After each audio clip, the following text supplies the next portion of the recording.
안녕하십니까. 현대투자연구소 송조입니다. 하이브 주가가 지난 6월 33만원대 고점 이후에 한 달 넘게 소강변을 보이고 있는데요. 최근에 블록딜 당시 가격대까지 조정 양상을 보이다가 29만원대에서 나름대로 하방 경직과 함께 도약을 준비하는 그런 분위기가 아닌가 생각이 됩니다. 자, 오늘 같은 경우도 모양새는 좋죠. 그런데 이제 거래 수반이 이루어지지 않기 때문에 좀 의미는 없다고 봐야 되겠고, 여하튼 간에 이제 조만간에 사실 오늘 같은 경우 이제 2분기 실적 발표와 함께 이제 거래량이 최소한 한 50만 정도는 나오면서 의미 있는 흐름이 나오지 않을까 생각되는데, 오늘 실적 발표가 대략적으로 한 3시 이후에 나온다는 그런 얘기가 있습니다. 좀 더 지켜봐야 될 것 같습니다. 자, 여하튼 간에 중장기적으로 하이브가 우상향 흐름을 보이기 위해서는 두 가지 조건을 갖춰야 될 것 같은데, 일단 가장 중요한 게 이제 내년도 영업이익이죠. 내년도 영업이익이 과연 이제 저는 개인적으로 4천억을 넘어갈 가능성이 높다고 보는데, 4천억 달성 여부가 가장 커다란 핵심 포인트가 아닌가 생각됩니다. 만약에 내년도 영업이익이 4천억 달성이 가능하다면은 주가로 환산했을 때 기본적으로 한 50만 원에서 한 70만 원 정도까지도 충분히 가능하지 않나 생각되고요. 자, 아울러서 이제 오프라인 콘서트가 또 병행이 되겠죠. 오프라인 콘서트 굉장히 중요합니다, 여러분들. 자, 한번 살펴보도록 하겠습니다. 자, 과연 내년도 영업이익이 4천억 가능한지 여부에 대해서 한번 살펴보도록 하겠는데요. 보시는 화면은 이제 5월 28일서부터 현재가 이제 7월 26일인데, 지금 이제 하이브의 어떤 선전, 특히 이제 방탄소년단의 선전 대비해서는 보고서가 너무 안 나오는 것 같아요. 좀 아쉬운 것 같은데, 저도 할 얘기가 좀 많이 있지만, 요 정도 선에서 그치도록 하겠습니다. 자, 5월 28일 이제 SK증권서부터 출발해서, SK증권에서는 이제 3,206억을 내년도 영업을 제시했고요. 5월 31일 날 이제 유진투자증권에서 3,940억. 이 정도만 돼도 사실 50만원 충분히 돌파 가능성이 높지 않을까 생각됩니다. 자, 메리츠증권에서 이제 3,083억을 얘기했는데, 제가 이때도 당시에도 한번 언급을 해드렸던 것 같아요. 방송에서. 6월 3일자 쉬어가는 구간이라고 하는데, 6월 10일서부터 본격적으로 이제 33만원까지 많이 올라갔죠. 그리고 KF증권에서 6월 22일 날에 영업이익이 3,130억. 그러다가 이제 EBS증권에서 드디어 이제 6월 23일 날 내년도 영업이익 5,510억을 제시했습니다. 이 정도면 아주 최고의 베스트가 아닌가 생각됩니다. 제가 이제 EBS 증권 보고서는 계속해서 보고 있는데, 물론 이제 긍정적으로 보고서를 썼다고 제가 좋아하는 건 아니고, 내용 자체가 굉장히 실합니다. 내용 자체가 굉장히 많은 또 영감을 주기도 하는 것 같아요.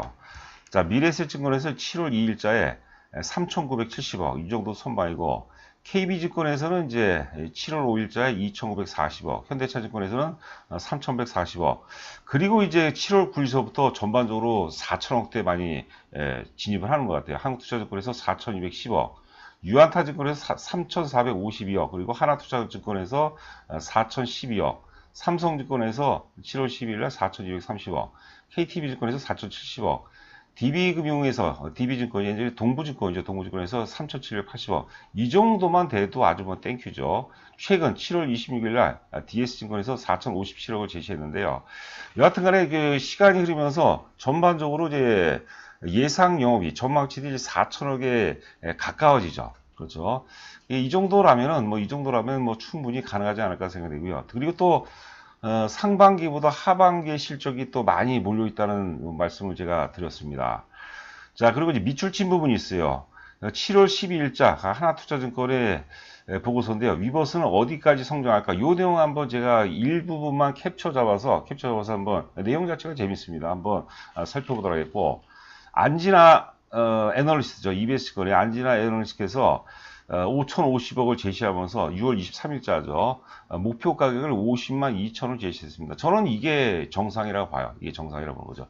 보통 이제 애널리스트들은요, 너무 과다하게 목표가를 제시하지 않아요. 여기에는 이제 50만원, EBS 증권에서 제시한 50만원은 나름대로 상당히 어떤 자신감이 숨어 있지 않나 생각됩니다.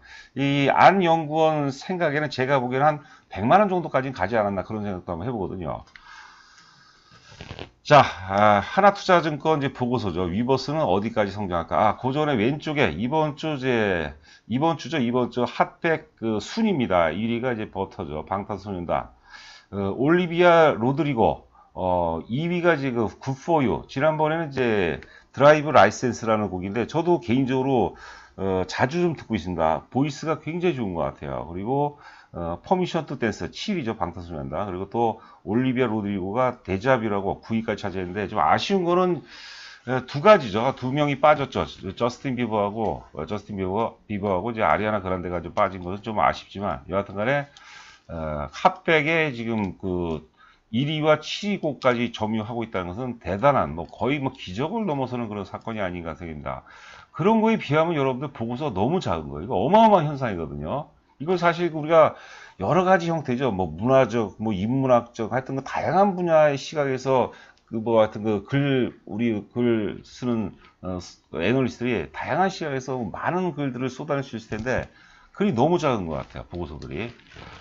자, 위버스는 어디까지 성장할까? 위버스 성장을 계산할 때 간과하지 말아야 할 두 가지. 이 보시면 이제 위버스는 BTS보다 더 큰 범위의 K-팝의 팬 플로프이며 중복 구독하는 승수 효과를 간과하지 말아야 한다. 우리 경제학에서 승수 효과 얘기를 많이 합니다. 이 뭐냐면요. 이 위에 보신 BTS의 그 위버스 가입자가 작년 10월 이후에 63% 증가, 뭐 1,100만 명이지만 TX라든가 엔하이픈, 세븐틴도 각각 57%, 80%, 63% 증가했다는 거죠. 그렇죠. 그러니까 여기에 이제 함축된 내용은 뭐냐면 지금 위버스라는 게 BTS만의 위버스가 아니라는 거죠. 그리고 아울러서 지금 이제 그 아티스트 간의 교차 어떤 그 수요가 굉장히 많은 거예요. 교차 수요. 그게 교차 수요로 인한 어떤 승수 효과를 간과하지 말아야 된다. 그런 내용이 되겠고요. 자, 두 번째는 이제 그 트래픽 상승 모멘텀은 올해가 아니라 내년이죠, 내년. 제가 이제 그 잠시 후에 카카오를 통해서 한번 카카오 사이클과 성장 사이클과 지금 카카오의 성장 사이클을 통해서 하이브의 지금 위치가 카카오 주가 흐름 속에서 하이브의 위치가 어딘지 한번 살펴보도록 하겠는데요. 카카오도 2020년에서 2021년 사이에 제일 많이 올랐죠. 물론 2019년서부터 2020년 사이에도 실적이 굉장히 좋았는데 그때는 장이 워낙 안 좋았어요. 지수가 2018년도에 뭐 2600포인트까지 갔다가 2000포인트까지 깨져버리죠. 1900포인트 깨지거든요. 자, 그런데 하여튼 2020년에서 2021년 사이에 제일 많이 올랐던 구간하고 지금 하이브의 지금 사이클하고 저는 동일하다고 봅니다. 이게 사실 오늘 어찌 보면 오늘 방송의 뭐 핵심일 수도 있다는 것이죠. 자, 하여튼 그 두 번째 트래픽 상승 모멘텀은 올해가 아닌 내년이다. 저스틴 비버, 아리아나 그란데 입점. 그리고 3천만 명의 MAU라는 게 월간 순 이용자 수입니다. 우리가 뭐 저도 그런 경우가 많은데 가입해놓고 사용을 안 하거든요. 구매 같은 것도 안 하고 경우가 많거든요. 순 이용자 수, 매출 발생할 수 있는 이제 순 이용자 수를 얘기하는 거죠.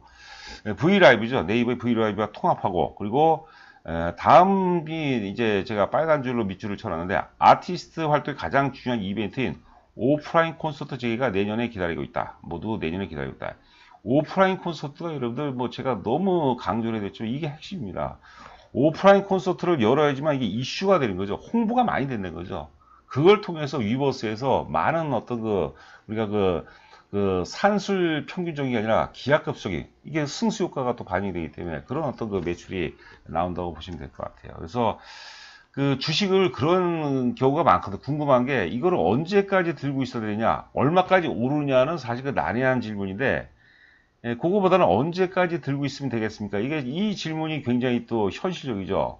제가 이제 우리 회원분들한테 말씀드릴 때는 뭐 영업이익이 4천억 달성할지 안 할지 모르죠. 그건 진행 과정이니까 계속 수정반 될 텐데 기본적으로 언제까지 오프라인 콘서트 개최까지는 갖고 가자.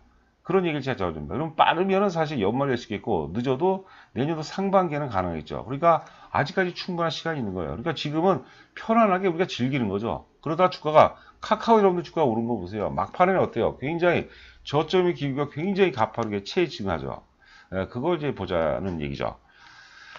자, 보시는 그림은 지금 카카오입니다. 카카오 이제 주봉 차트가 되겠는데요. 2017년도 고점, 대략적으로 한 3만 5천원대, 3만 5천원 전후 정도 거의 역사 고점이고, 그 역사 고점을 이제 2020년, 작년에 이제 5월 달에 완벽하게 돌파를 해요. 4월 달에 이제 돌파를 도모를 하죠. 저는 지금 이제 하이브가 역사 최고점이 대략 한 35만 원이죠. 근데 지난번에 33만 원까지 33만 7천 원입니다. 장중 최고점이. 역사의 고점 돌파를 바로 목전에 두고 있죠. 그래서 지금 하이브의 위치가 저는 이제 카카오로 따지자면 2020년 4월에 어떤 그 파동, 그 구간하고 상당히 유사한 패턴이 아닌가 생각됩니다. 지금 좌상단에 보시면요. 위에 게 두 개가 있는데요. 두 개가 있는데, 재무정보 두 개가 있는데, 위에 거는 카카오입니다. 카카오. 보시면 카카오 먼저 보도록 하죠. 2019년도 영업이익 2,070억이었어요. 단위가 10억입니다. 2019년도 영업이익 2,070억. 그리고 2020년도 영업이익이 4,560억이요. 영업이익이 100% 이상 났죠. 근데 주가가 많이 못 올랐어요. 대략적으로 최저점이 한 18,000원대에서 한 35,000원까지 올랐는데 한 100% 정도 올랐는데 이 선반한 겁니다. 왜냐하면은 2018년도에 코스피가 최고점이 대략 한 2,600포인트 되거든요. 2018년도부터 2019년도가 2년 동안 주가가 많이 빠졌어요. 2019년도에는 코로나 이슈가 되기 전이죠. 2019년도에는 1900포인트까지도 빠졌어요. 지수가 2600에서 1900이 깨지는 그런 상황에서 그래도 100% 정도 올랐다면 선방한 거죠. 그렇죠. 그러니까 주가가 아무리 실적을 많이 내더라도 시장 흐름에는 맞아야 돼요. 그래서 가장 중요한 게 사실 시대적 흐름이라든가 시장 흐름이 맞는 것 같아요. 아무리 좋은 주식이라도 천하의 영웅이라도 시대를 잘못 만나면 우리가 빚을 낼 수가 없는 것처럼 시대적 흐름 그리고 시장 흐름이 가장 중요하다. 자, 그리고 2020년도에 접어드니까 어때요? 시장이 좋고 그다음에 성장주들이 시장을 아주 지배해 버리죠. 자, 그때 당시에 이제 그 카카오 영업이익이 4,560억에서 올해 예상이 이제 7,940억, 대략 8,000억 정도, 100%가 좀 안 되지만 굉장히 많이 증가, 영업이익이 굉장히 많이 증가하죠. 그러니까 주가는 결국은 영업이익 급증하는 구간에서 많이 오른 거죠. 그러니까 이 보면은 왜 또 많이 올랐냐면 대략적으로 한 700포인트 가까이 오르거든요. 1년 동안에. 왜 그러냐면은 17만 원까지 기준에서 왜 그러냐면은 2019년도에서 2020년 사이에 올랐어야 되는데 시장이 워낙 안 좋으니까 불편하니까 이게 소급 적용해서 이제 2020년에 많이 오른 거죠. 2020년하고 2021년에 많이 올랐다. 이렇게 보시는 게 이제 거의 뭐 정답에 좀 근사치에 가깝지 않을까 생각됩니다. 자, 아래가 이제 하이브가 되겠습니다. 2018년도 한 800억 정도 돼서 2019년도 뭐 987억. 그리고 2020년도 1450억. 2020년도에 상장이 됐죠. 2020년도 10월 달에 상장했고. 자, 2020년 1450억에서 올해 예상력이 대략적으로 한 2300억 정도. 그래도 선방을 하죠. 그런데 2021년에서 2022년을 보세요. 여러분. 2340억에 2300억에서 4000억이 넘는다. 그러면 주가는 아무리 못 가도 여러분들 50만 원 넘어가야 되겠죠. 그렇죠. 한 70만 원, 100만 원 정도를 목표로 해도 뭐 제가 보기 충분히 타당성이 있지 않나 생각됩니다. 물론 시장이 뭐 부러지거나 시장이 커다란 외국이 와서는 쉽지가 않습니다. 시장이 기본은 유지해야지 이제 가능하다고 보는 거죠. 물론 이제 낭중지출한 얘기가 있죠. 주머니 속에 송곳이라는 얘기가 있는 것처럼 시장이 좀 많이 힘든다 하더라도 워낙 개인기가 뛰어나면 그걸 돌파시키고 올라갈 수도 있습니다. 뭐 그런 부분도 우리가 좀 생각을 해봐야 되지 않을까 생각합니다. 자, 일봉 차트를 좀 짧게 봤습니다. 보시게 되면은 왜 100만 주냐면은 지금 이제 4월 2일서부터 현재까지 일봉 차트가 되겠죠. 지난번에 6월 23일 날 장중 최고점이 33만 7천 원에서 지금 한 달 넘게 조정을 받고 있는데 보통 29만 원대에서 지지선을 완벽하게 확보를 하죠. 왜냐하면 이제 제가 블록딜이죠, 블록딜 당시 주가가 그러니까 특정 가격대에서 대량 거래는 향후 주가의 결정적인 단서를 제공한다 그랬어요. 이게 거래량 지지선입니다. 거래량 지지선이 굉장히 중요한 겁니다, 여러분들. 블록딜 그런 상황을 깨지 않고 있으면서 오늘 또 뭐 강세로 전환이 되는데 물론 이제 거래 수반이 이루어지지 않기 때문에 신뢰도는 좀 떨어질 수밖에 없어요. 그러니까 제가 보기에 내일은 이제 마이너스가 좀 나올 수 있는데 하여튼 그 오늘 실적 발표가 언제가 될지 모르겠어요. 장이 끝나고 나서 만약 실적 발표가 되면은 내일 이제 오전 중에 좀 이슈가 되면 거래가 좀 활발할 것 같고요. 오늘 만약에 장중이라도 실적이 나오게 되면 또 이제 거래가 상당분 수반될 수 있지 않을까 생각합니다. 자, 6월 10일 날 보면 거래량이 94만 주가 거래가 됐어요. 94만 6천 주가 거래가 되는데 거의 100만 주 수준이죠. 100만 주가 거래되다 보니까 지루한 조정을 완전하게 이제 상세로 전환시켜 버리죠. 그렇죠. 26만 원대에서 33만 원대까지 다이렉트로 주가가 올라 버리죠. 그러니까 하이브가 본격적으로 이제 그 도약을 꿈꾸면서 앞에 이제 직전 고점 33만 원, 그리고 역사 고점 35만 원 돌파하기 위해서는 거래량이 수반돼야 돼. 거래량이 뭐 하여튼 그 한 100만 주 정도. 다다익선이 거래가 처음 출발하는 시세이기 때문에 거래량이 많으면 많을수록 좋다.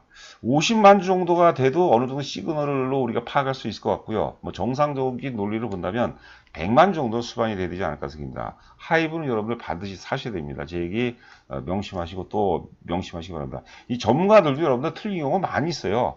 10종목 추천하면 5개 틀리고 5개는 맞추는 거죠. 그런데 어떤 종목은 나름대로 확신 가는 종목이 있거든요. 물론 좀 아쉬운 건 있죠. 저희가 하이브 같은 경우 제가 17만 원대 주력주에 편입해서 33만 원대까지 올라가기 때문에 거의 일단 100%가 오른 상태거든요. 근데 이제 우리가 또 카카오를 통해서 피드백을 한다면 뭐 한 500%, 600%, 700%까지 오르지 않았습니까? 그러니까 그 사실 좀 아쉬움이 있지만 그 시간을 우리가 돌이킬 수는 없죠. 그러더라도 뭐 하이브 정도는 우리가 포트폴리오에 반드시 있어야 될 종목이 아닌가. 자, 그런 생각을 해봅니다. 자, 저희 그 현대차 회원 모집 관련해서 상세하게 안내가 되어 있으니까요. 뭐 여러 번 제가 또 막 강조를 해드렸어요.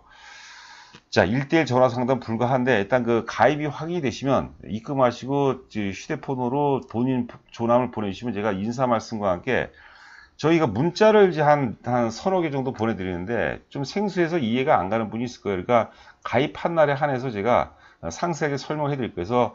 그래서 지금 현재 기준으로 최적의 포트폴리오를 나름대로 구성을 해 드리도록 뭐 최선을 다하도록 노력을 해 보겠습니다. 자, 방송 마치겠습니다. 감사합니다.